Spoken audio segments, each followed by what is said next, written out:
नाजरीन आदाब, नमस्कार। न्यूज 18 प्रोग्राम सेहत आपकी में आप सबका खैर मकदम है, स्वागत है। मैं हूं आपका मेजबान समीर भट्ट। नाजरीन, जैसा आपको पता है कि सेहत आपकी जो प्रोग्राम है, इसमें हम हर हफ्ते एक नए डॉक्टर से आपकी मुलाकात करवाते हैं और इस डॉक्टर के जरिए हम तरह तरह की जो बीमारियां हैं उनके बारे में वाकफियत हासिल करते हैं और उनका इलाज कैसे किया जा सकता है उस पर उनसे दरियाफ्त करते हैं। इनसे उनकी जो इन्फॉर्मेशन, उनके पास इन्फॉर्मेशन होती है, उसको आपके सामने शेयर करते हैं। इसी कड़ी में आज हमारे साथ हैं हमारे स्टूडियो में डॉक्टर हर्षदीप जोशी। ये एमबीबीएस है और उन्होंने एमडी किया हुआ है कम्युनिटी मेडिसिन में। बहुत ही रिनाउंड है और बहुत काम कर रही है हर एक शोबे में। इनसे हम आज बात करेंगे कम्युनिटी मेडिसिन के बारे में, इसके क्या क्या पहलू हैं। ये आज हमारे साथ आई हैं हमारे स्टूडियो में। आपका बहुत बहुत खैर मकदम है, स्वागत है डॉक्टर साहिबा जी। शुक्रिया। तो हम जानना चाहेंगे, आज कम्युनिटी मेडिसिन में आपने एमडी किया है। सबसे पहले जानना चाहूंगा कि ये क्या होता है कम्युनिटी मेडिसिन जो है, कम्युनिटी हेल्थ जो है, इसके क्या क्या एस्पेक्ट्स हैं और किस पे आप काम करती हैं? ये एक ऐसा एस्पेक्ट है जो अभी तक लोगों को रहता है कि क्या है। अब कम्युनिटी मेडिसिन नाम से ही पता चलता है कि वो दवा जो पूरी हमारे कम्युनिटी के लिए अवेलेबल है। सो बेसिकली इसका जो दूसरा नाम है प्रिवेंटिव एंड सोशल मेडिसिन भी कहते हैं। अब अगर मैं आपको एक छोटा सा एग्जांपल दूं कि एक जनरल प्रैक्टिशनर होता है, एक फिजिशियन होते हैं, वो काम करते हैं एक पेशेंट के लिए। जैसे एक पेशेंट बीमार हुआ, उनके पास आया, उन्होंने इलाज किया और वो चला गया जी। हम लोग काम करते हैं, we work towards the prevention कि वो बीमारी हो ही ना। कि अगर हाइपरटेंशन मान लीजिए आजकल बढ़ रही है, तो हमारा मकसद रहता है कम्युनिटी मेडिसिन वालों का, वी प्रिवेंट डिजीज। अच्छा, पहले ही प्रिवेंट कि हम पहले ही प्रिवेंट करते हैं। जैसे हम कहते हैं ना कि मतलब बीमारी आने से पहले उसको प्रिवेंट। बिल्कुल, जैसे कहते हैं nip the evil in the bud, कि वो मतलब आग लगने से पहले उस चिंगारी को ही वहीं हम रोक दें। तो हम उस पे काम करते हैं कि हम इतना अच्छा अपना लोगों को एजुकेशन दें, हेल्थ एजुकेशन दें कि वो खुद अपनी हेल्थ की जिम्मेदारी उठा सकें, कि खुद अपने आप को इतना तंदुरुस्त रखें कि बीमारी आए ना। क्योंकि देखिए, जब बीमारी आएगी तो साथ में खर्चा भी आएगा। So we work in that direction कि बीमारी आए ना, कि एक प्रिवेंट भी हो जाए लोगों की। We work on the health promotion also and community wellness, के सब तंदुरुस्ती रहे। इसका जो पैटर्न है, किस तरह से पैटर्न होता है, इसमें क्या क्या आप चीजों को टच करती हैं? देखिए, जब प्रिवेंटिव एंड सोशल मेडिसिन की बात करते हैं, अगर मैं आपको सिंपल सी चीज बताऊं, इसमें सोशल एस्पेक्ट्स भी आते हैं। अब मान लीजिए अगर हम एक नॉर्मल प्रेगनेंसी की बात करें, तो जैसे एक प्रेग्नेंट फीमेल है तो वो एक गायनेकोलॉजिस्ट के पास जाएंगी, अपनी जो भी उनका ट्रीटमेंट है वो लेंगी, डिलीवरी तक लेंगी। लेकिन उसमें हमें ये भी देखना है कि उस लेडी को अपने घर से कितनी सपोर्ट है, उसको हस्बैंड से कितनी सपोर्ट है, उसको इन लॉ से कितनी सपोर्ट है, क्योंकि उसकी ये चीज मेंटल हेल्थ पे इम्पैक्ट करेगी। और जितनी हेल्दी मदर होगी उतना हेल्दी बेबी होगा। तो इसमें सोशल एस्पेक्ट्स भी आते हैं। इसमें डाइट का भी रोल रहता है कि हम कितनी अच्छी डाइट खाएं ताकि हमें बीमारियां ना हो। हमारे लाइफस्टाइल कितना एक्टिव है, कि आजकल आपने देखा होगा हम 18 घंटे तो बैठे रहते हैं। ऑलमोस्ट हमारा सेडेंट्री लाइफस्टाइल हो गया है, कहीं टाइम नहीं मिल रहा, हमें अपने लिए टाइम नहीं मिल रहा कि हम उठ के थोड़ी वॉक भी कर सकें। So these are little things which we can do ourselves कि हम टू कीप आवरसेल्व्स हेल्दी, जो कि छोटे छोटे। डिजीज पैटर्न क्या होता है इसमें? डिजीज पैटर्न, अब देखिए इंडिया जो है, पहले तो था कि we are suffering from dual burden of disease. पहले था कि पहले जमाने में कम्युनिकेबल डिजीज होते थे, जैसे एक से दूसरे को हो गए। टीबी बहुत कॉमन था, मीजल्स कॉमन था, मलेरिया कॉमन था, ये चीजें कॉमन थी। फिर क्या हुआ कि जैसे हमने वेस्टर्न कल्चर अडॉप्ट करना शुरू कर दिया, कि हमने जंक फूड की तरफ जाना शुरू कर दिया, easily available packed food, processed food की तरफ जाना शुरू कर दिया, तो नॉन कम्युनिकेबल डिजीजेस जैसे हाइपरटेंशन हो गया, डायबिटीज हो गया, स्ट्रेस रिलेटेड प्रॉब्लम्स हो गई, कार्डियक डिजीजेस हो गई, हार्ट अटैक्स हो गए, और एक्सीडेंट्स, इंजरीज, ये सब चीजें और बढ़नी शुरू हो गई। और अब ये हो गया कि जैसे कोविड जैसे और भी नए डिजीजेस जो पहले नहीं सुने थे, तो अब डिजीज पैटर्न ये हो गया इंडिया का कि India is facing triple burden of disease. कि अभी कम्युनिकेबल की तरफ सरकार काम कर ही रही थी कि ये सब चीजें रुक जाएं थ्रू इम्यूनाइजेशन, वैक्सीनेशन, तो नॉन कम्युनिकेबल आ गए। उनकी तरफ हमने काम कर ही रहे थे, तो आपको पता ही है कि पूरे दुनिया ने जैसे कैसे कोविड की एक पैंडेमिक को विटनेस किया। एल्डर्स के बारे में क्या ज्यादा आपने देखा है और उसका रीजन क्या है कि उनको ये जो चीजें हो रही हैं क्यों हो रही हैं? देखिए, एल्डरली सबसे पहले जो हम मेडिकल टर्म में एल्डर्स को कहते हैं, एक जेरियाट्रिक एज ग्रुप, जो कि 65 को क्रॉस कर जाते हैं, that person is a geriatric. तो उनके अपने प्रॉब्लम्स रहते हैं, क्योंकि 60-65 इज अ रिटायरमेंट एज। तो तब तक उनके जो फंड्स होते हैं, काफी फाइनेंशियल स्टेटस जो होता है उतना ठीक नहीं रहता। फिर क्या होता है कि अब जैसे आपने देखा है कि अर्बनाइजेशन का एक पैटर्न चल रहा है कि बच्चे जो हैं वो गांव से शहरों की तरफ जा रहे हैं, शहरों से और बाहर अब्रॉड जा रहे हैं अपने बेटर प्रोस्पेक्ट्स के लिए। तो उससे क्या हो रहा है, एक तो उनका फाइनेंशियली दे गेटिंग ड्रेन, दूसरा बच्चे छोड़ के जा रहे हैं तो उनका एक लोनलीनेस का इशू आ रहा है, और अगर उनके इसी बीच में स्पाउस की डेथ हो जाती है तो आइसोलेशन, और इवन मतलब फिर क्योंकि आपकी अपनी बॉडी भी वीक हो रही है, so there are physical issues, mental issues, psychological issues and other health issues जो कि एल्डरली में आते हैं, और इवन न्यूट्रिशनल डेफिशिएंसीज भी आ जाती हैं। आप किस तरह से एल्डर्स को क्या क्या आपके टिप्स रहते हैं कि देखिए, हमारे सबसे पहले रहता है कि हम मिनिमम से कैसे मैक्सिमम बेनिफिट उठा सकें, कि अगर मान लीजिए कि इतने उनका फाइनेंशियल स्टेटस अच्छा नहीं है तो उनको कॉस्ट इफेक्टिव डाइट्स बता सकें। कि नॉर्मल अगर आप सिंपल भी, मुझे लगता है कि हम एक इंडियन मील भी खाएं ना तो हमारी सारी न्यूट्रिशनल डेफिशिएंसीज पूरी हो जाती हैं। तो सबसे पहले तो हम उनके एक बैलेंस डाइट की तरफ काम करते हैं, जिसमें बहुत ज्यादा फ्रूट्स वेजिटेबल्स आने चाहिए, जिससे उनके जो एल्डरली की प्रॉब्लम्स होती हैं, डायबिटीज की, हाइपरटेंशन की, ये भी कंट्रोल में रहती हैं। एक तो बहुत थोड़ा सा लाइफस्टाइल उनको करना पड़ता है कि एक ब्रिस्क वॉक करें। उससे क्या होता है कि जब वॉक भी हम करते हैं तो हमें सनलाइट मिलती है, उससे विटामिन डी मिलता है, तो वो उनके बोन्स और जॉइंट्स के लिए बहुत अच्छा है। दूसरा कि विटामिन डी से मूड बहुत अच्छा रहता है। तो कुछ प्रॉब्लम जो आइसोलेशन, लोनलीनेस की, तो बाहर जाएंगे थोड़े फ्रेंड्स बनेंगे, दूसरा वो हो गया। तीसरा ये हो गया कि हम उनको हेल्थ एजुकेशन देते हैं कि कम्युनिटी वेलनेस प्रोग्राम में जाएं, जैसे शाम को होता है, कहीं रिलीजियस ग्रुप ज्वाइन कर लें, या जैसे हमारे कम्युनिटी सेंटर्स होते हैं वहां जाके आपस में इकट्ठे बैठें, पार्क्स में बैठें, या हमें भी ऐसे इनिशिएटिव लेने चाहिए कि हम उनके लिए कुछ रिक्रिएशनल फैसिलिटीज अच्छी बना सकें, जहां पे हमारे जो बुजुर्ग महफूज महसूस कर सकें अपने आप को, and they can share their problems. एक सेंस ऑफ टुगेदरनेस आती है उसमें। अब हम बच्चों पे आते हैं। अब जम्मू कश्मीर की बात करें, आप कश्मीर ज्यादा बात करें तो स्ट्रेस रिलेटेड बहुत इश्यूज आ रहे हैं। लोग, हमने देखा सुसाइड्स बहुत हो रहे हैं। रीजन क्या है और किस तरह से आप जब बात करते, क्यों आपको लगता है क्या वजूहत है मेनली जिससे कि ये सुसाइड्स है, स्ट्रेस है, एंजाइटी है, डिप्रेशन है, क्या आपको लगता है मोटे मोटे रीजन हैं खासकर जम्मू कश्मीर में जो बच्चों में? देखिए, जो हमारे बच्चे हैं ना, ऑलरेडी मतलब बहुत ज्यादा उनका जो मेंटल टर्मोइल है बहुत ज्यादा उससे गुजर रहे हैं। तो इसमें क्या होता है कि अब पेरेंट्स जो है अपने काम पे भी जाते हैं, और जो एक मेन फैक्टर आ जाता है, एक कॉम्पिटिटिव ड्राइव आ गई है बच्चों में आपस में भी, कि हमें नीट का प्रेशर रहता है, और एग्जामिनेशन एक फैक्टर तो एग्जाम्स का रह गया कि एकेडमिक प्रेशर रहता ही रहता है। एक और प्रेशर हम कहते हैं, जिसको हम कहते हैं पीयर प्रेशर। पीयर प्रेशर होता है, पीयर होते हैं जो हमारे ग्रुप ऑफ फ्रेंड्स होते हैं। तो बच्चे कई बार क्या करते हैं कि देखा देखी बहुत कॉपी करते हैं, और उससे उनको कॉम्प्लेक्सेस आने शुरू हो जाते हैं कि मान लीजिए उन्होंने देखा कि उसके पास इतना महंगा फोन है और मेरे पास नहीं है, वो एक रीजन बन जाता है। और मान लीजिए पेरेंट्स अगर नहीं अफोर्ड कर पाते तो the child is prone to get indulged into some illegal activities. फिर है कि बच्चों में आइसोलेशन बहुत ज्यादा आ रही है। एक रीजन ये भी है कि because they are too much into social media. अब वो सोशल मीडिया का क्या होता है कि रात को देर देर तक जाग के देखते हैं, उससे उनका स्लीप पैटर्न डिस्टर्ब हो रहा है। तो यू मीन कि social media is one of the main, it's one of the main factors, because वहां पे वो अपना जो है ना फ्रेंडशिप्स ढूंढते हैं। Basically there is no replacement to a human being.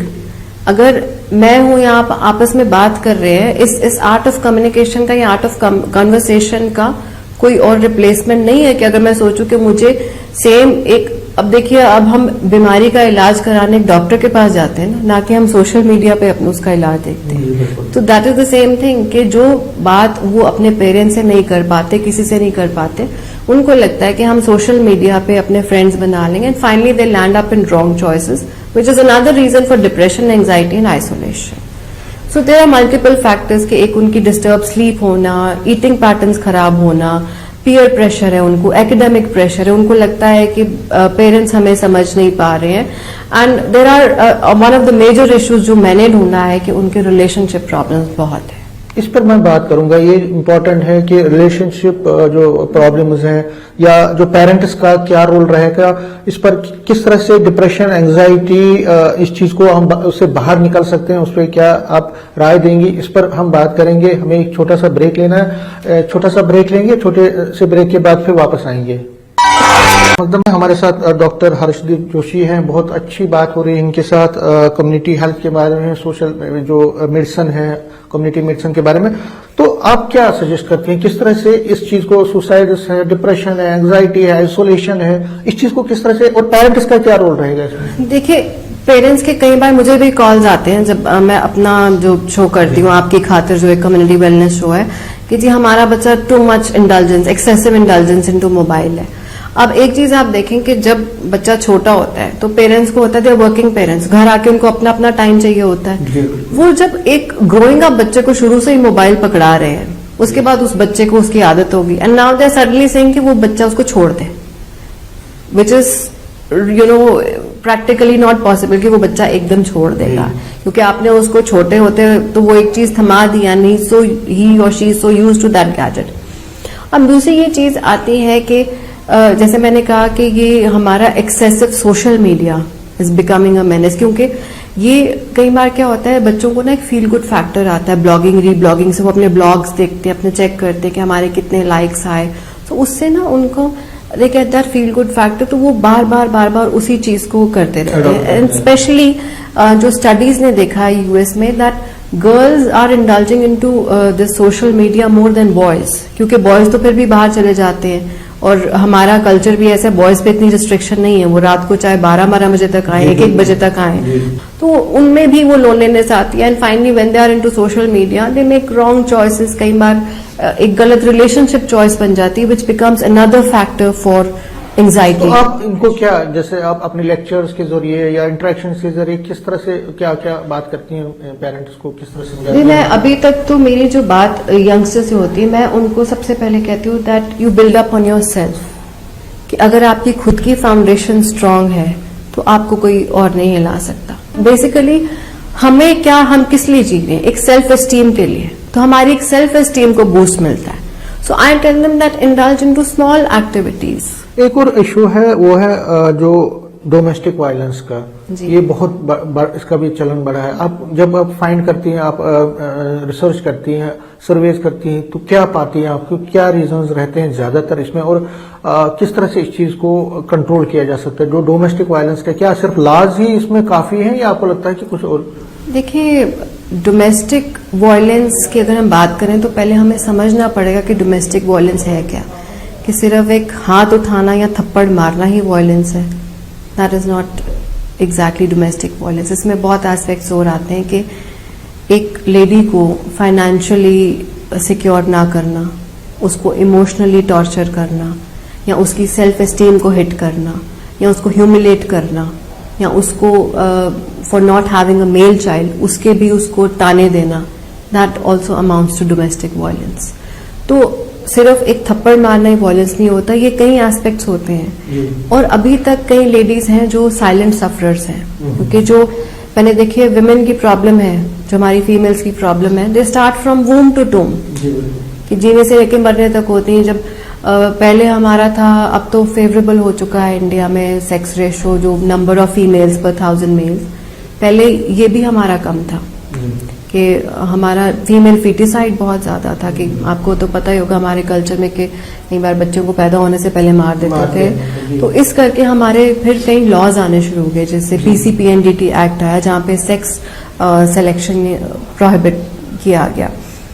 फिर और ज्यादा as the child grows up, as the girl child grows up, फिर कई बार होता है कि वो भी एक तरह का वायलेंस ही होता है कि भाई को ज्यादा प्रेफरेंस दी जाती है, चाहे वो खाने में हो, पढ़ने में हो, या खेलने में हो। वहां पे भी even that is a kind of a violence only, क्योंकि जेंडर डिस्क्रिमिनेशन हो जाती है। कई बार बच्चियों को कम खाना दिया जाता है। एजुकेशन हमारे पास एक बहुत बड़ा वेपन, हथियार है इसको कंट्रोल करने का। और खाली हमें यंग लड़कियों को एजुकेट नहीं करना, जो एक सोच है उसको चेंज करना है, और वो सोच हमारे जो एल्डर जनरेशन है। बेसिकली हमें एजुकेट करना है कि अगर आप किसी की बेटी ला रहे हो, so basically that family needs to be educated कि उसको रखना कैसे है। हम एक 20 साल की लड़की से मेच्योरिटी एक्सपेक्ट कर रहे हैं एक 50 साल की औरत की। Are we reasonable enough? आपको लगता है कि जो पब्लिक हेल्थ सिस्टम है इन जम्मू कश्मीर में या इंडिया में, उसमें थोड़ी बहुत इंप्रूवमेंट आई है? और आपको क्या लगता है कि किन चीजों पे ज्यादा फोकस करना पड़ेगा? देखिए, इम्प्रूवमेंट तो डेफिनेटली आई है, क्योंकि हमने अगर हम गांव के लेवल से ये देखें तो हमने अपनी आशा वर्कर्स को, जो हमारी जो पहले दाइज कहते थे, उनको इतना एम्पावर कर दिया, उनको एजुकेट कर दिया, उनको हमने स्किल्स सिखा दिए। ये इम्प्रूवमेंट इसलिए भी आई है क्योंकि जो लोग हैं, जैसे जो एक गांव के लोग हैं, वो अभी भी एक दाई से डिलीवरी करवाना प्रेफर करेंगे क्योंकि उनका कल्चर उससे ज्यादा क्लोज है। इसीलिए गवर्नमेंट ने ये चीज को देखते हुए उन मिडवाइफ्स को ज्यादा एजुकेट करना शुरू कर दिया ताकि वो एक हाइजीन और सैनिटाइज तरीके से वो डिलीवरी करें। तो definitely improvement is there. Health and wellness centres आए हैं which are close to people's home, और हमारे एडोलेसेंट्स के लिए, जो यंगस्टर्स के लिए इतनी स्कीम्स, इतने प्रोग्राम्स आए हैं। इवन जो हमारा सेक्स रेशियो अब इम्प्रूव हुआ है, हमारे जो अब number of females they have increased, जो हमारा sex ratio, the number of females per 1,000 males, that has become more favorable, which is a good sign. That means कि we are working towards the health of the female child. Sukanya Samriddhi योजना है, मतलब parents को incentive मिल रहा है कि आप female child को बर्थ दें। So there are many good things that are happening which need to be encouraged and channelized in a good way. कहीं आपको आशा की किरण दिख रही है या लोगों में जागरूकता आ रही है? एज ए पेरेंट को समझ आ रहा है कि मुझे क्या रिस्पॉन्सिबिलिटी है, चाइल्ड को समझ आता है कि आपको लगता है कि कुछ चीजें नेगेटिव की तरफ जा रही हैं? नहीं, अगर मैं मतलब सही मायनों में इस चीज में करूँ, जो मुझे फीडबैक मिलता है when I talk to people, specially youngsters में, जो एंजाइटी, डिप्रेशन, आइसोलेशन, लोनलीनेस, कईयों को तो पता ही नहीं होता कि हमें डिप्रेशन है, या हमें एंजाइटी है, या हमें स्ट्रेस है, क्योंकि तीनों के अलग अलग साइंस होते हैं। डिप्रेशन के अलग सिम्टम्स होते हैं, एंजाइटी के अलग होते हैं, और फिर एक सिर्फ बात करने की बात है। अब मैं आपको सिंपल एग्जांपल दूं, जैसे हम किचन में एग्जॉस्ट फैन चलाते हैं तो हम वो सारा धुआं बाहर निकल जाता है, अगर हम वो नहीं बाहर निकालें तो चोकिंग हो जाती है। तो सिमिलरली कई बार बच्चों को सिर्फ एक बात करने की जरूरत होती है, एक बात करके उनको रिलीफ मिल जाता है, जो कि उनके पेरेंट्स भी नहीं कर पा रहे हैं। लेकिन अगर हम सिचुएशन देखें तो इतनी कॉम्पिटिटिव ड्राइव हो चुकी है कि पेरेंट्स के अपने हेल्थ इश्यूज हैं आजकल लोगों को। इवन जो छोटे ये बच्चे हैं उनमें ओबेसिटी इतनी आ रही है, जो वर्किंग लोग हैं उनमें ओबेसिटी की, हाइपरटेंशन की, डायबिटीज की, कार्डियक प्रॉब्लम्स इतनी ज्यादा आ रही है कि वो अपने हेल्थ इश्यूज देखें, अपने बच्चों को देखें। तो अगर ओवरऑल हम देखें तो ये जो डिजीज पैटर्न है नॉन कम्युनिकेबल डिजीजेस का, ये बढ़ता जा रहा है, और इसमें हमें बहुत ज्यादा एक हेल्थ एजुकेशन को पेनिट्रेट करने की जरूरत है ताकि लोग अपना ख्याल तो रखना शुरू कर दें, so that we empower people to take care of their own health. अपने ही बच्चों से जितना इंटरेक्ट करते हैं जम्मू कश्मीर के, इतना टैलेंट भरा पड़ा है, इतना टैलेंट भरा पड़ा है कि मतलब मैं आपको क्या बताऊं कि बच्चे किस किस तरह के, चाहे वो सिंगिंग हो या चाहे वो इनोवेशंस हो। अभी हम लोग ऑफ लेट इस्लामिक यूनिवर्सिटी में ही जब हम लोगों ने एक किया था अपना प्रोग्राम, उन लोगों ने आर्टिफिशियल वेंटिलेटर बना दिया रूदार करके ड्यूरिंग कोविड टाइम, जब वेंटिलेटर्स की शॉर्टेज हुई। तो ये सब हमारे बच्चे ही तो कर रहे हैं, so they can tap on their talents. और मैंने पहले भी कहा कि ये सारा जो खेल है हमारी सेल्फ एस्टीम का होता है। जब हमें लगता है कि हमारी सेल्फ एस्टीम बढ़ रही है तो हमें खुशी मिलती है, and we come out to be a strong person. मैं जब कई डॉक्टर से मिलता हूँ, यहाँ पे बहुत सारे लोगों से भी मिलता हूँ, तो हम क्या देखते हैं कि जो ड्रग्स का चलन है वो बहुत ज्यादा बढ़ गया है। जब आप लोगों से मिलते हैं, क्या आप फाइंड करते हैं कि ड्रग्स का चलन इतना बढ़ा क्यों है? एक तो ठीक है कि पाकिस्तान की तरफ से जो उनका जो नार्को टेररिज्म के थ्रू होता है, लोगों में क्यों ये चलन बढ़ा है? नौजवानों में क्या लगता है, रीजन क्या है? देखिए, एक तो unemployment is one of the reasons, एक बहुत बड़ा रीजन है। दूसरा, मैंने जो कहा कि इनको आइसोलेशन लगती है, एंजाइटी डिसऑर्डर्स हैं। अब क्या होता है जब ये सब चीजें होती हैं, तो अब आप देखो बॉडी में भी जब हमें पेन होती है तो हमें क्या क्विक सोल्यूशन चाहिए होता है कि हमें बस इस दर्द से निजात चाहिए, दर्द से निजात चाहिए। तो ये भी मेंटल इलनेसेस ऐसी होती हैं कि इनमें इंसान को लगता है कि बस मुझे इस चीज से निजात चाहिए, and drugs are the easiest available solution. जो बेचने वाले उनको तो प्रॉफिट है ही, बट जो लेने वाले उनको लगता है because they make you high quickly, so for them that's the easiest available solution कि एटलीस्ट कुछ टाइम के लिए हमें वो फील गुड फैक्टर तो मिल रहा है, at least it's making us high, at least हमें वो एक एस्केपिज्म है बेसिकली। वो आप कहें कि रियल सोल्यूशन है, क्योंकि उसके फिर फाइनली क्या होता है कि वो बच्चे को फिर आप ड्रग डी एडिक्शन में डालेंगे, उसके अपने रिलैप्सेस होते हैं, वो बच्चा वो सेशंस लेता है नहीं लेता, ऊपर से हमारे यहाँ पे उतने मतलब सेंटर्स की भी शॉर्टेज आ जाती है। नो मैटर कितना हमारा अच्छा स्टाफ है, नो मैटर हम कितना अच्छा चाहें करना, बट हम फिर भी सब तक नहीं पहुंच सकते। क्योंकि हम इस प्रोग्राम के लास्ट आयाम में हैं, आपकी तरफ से लोगों को क्या मैसेज है, किस तरह से एक खूबसूरत सोसाइटी का निर्माण हो सकता है? अगर हम 5 टिप्स आपसे लें, क्या टिप्स रहेंगे? 5 टिप्स जिससे माशरा खूबसूरत रहे। देखिए, जैसे मुआशरे में हम रहते हैं तो हमारी जिम्मेदारी भी बनती है कि हम उसको खूबसूरत बनाएं। और वो कहते हैं ना, चैरिटी बिगिंस एट होम, तो सबसे पहले हमें खुद से शुरू करना चाहिए। सारा खेल माइंड का है कि जितना हम अपने माइंड को खुद हेल्दी रखें, हम कहें कि ये डॉक्टर हमें ठीक कर दे या वो ठीक कर दे, finally one has to become self reliant, कि आप अपने लिए एक सबसे पहले तो एक हेल्दी चॉइस ऑफ फूड, एक बहुत अच्छी आपकी बैलेंस डाइट होनी चाहिए, क्योंकि डाइट का भी मेंटल इलनेसेस से रोल रहा है कि आप जितना जंक खाएंगे उतना आपका मोटापा बढ़ेगा, और अगर मोटापा बढ़ेगा वो एक और कॉज है डिप्रेशन का। तो सेकेंड थिंग इज कि थोड़ा सा चाहे 15 मिनट ही दिन में अपने लिए निकालें, उठें, थोड़ा बाहर जाएं, नेचर में जाएं, बिकॉज जब आप नेचर की तरफ देखते हैं तो आप ऊपर वाले की बनाई हुई खूबसूरती भी देखते हैं, then you feel that you have so many things to be thankful for. तीसरी चीज कि पानी खूब पिएं। पानी पीने से क्या होता है कि आपके बॉडी के टॉक्सिन्स ऑटोमेटिकली फ्लश आउट होने शुरू हो जाते हैं, स्पेशली फॉर गर्ल्स जिनको एक हेल्दी ग्लोइंग स्किन चाहिए। एंड फोर्थ थिंग इज कि चाहे एक मील, जितने भी फैमिली मेंबर्स हैं, एक मील इकट्ठे खाना शुरू कर दें। उससे क्या होगा, एक दूसरे के एक्सपीरियंसेस शेयर होंगे और आप लोगों को एक सेंस ऑफ कम्युनिकेशन वापस रिस्टोर होगी। और 5वीं चीज, अपने बुजुर्गों को अकेला मत छोड़ें, उनका एक्सपीरियंस आज की प्रॉब्लम्स में बहुत हेल्प कर सकता है।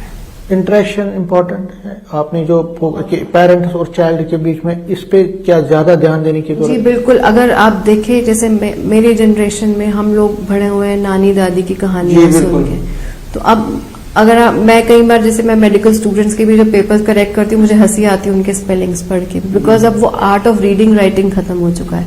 हमें होता था कि हमें कुछ अपनी रिलीजियस किताबें नानी दादियां पढ़ाती थी, लेके जाती थी साथ में गुरुद्वारे में या मंदिर में।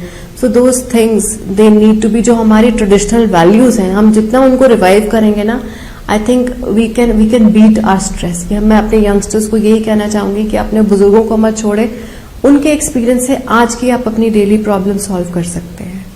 Interaction is must, that will, उससे क्या होगा, एक गैप ब्रिज होगा, और दूसरा क्या होगा कि उनके एक्सपीरियंस से आपकी भी प्रॉब्लम सॉल्व हो जाएगी, और एक हमारे जो एक ट्रेडिशंस कहीं खो रहे हैं, हमारा कल्चर कहीं खो रहा है, वो वापस आ जाएगा।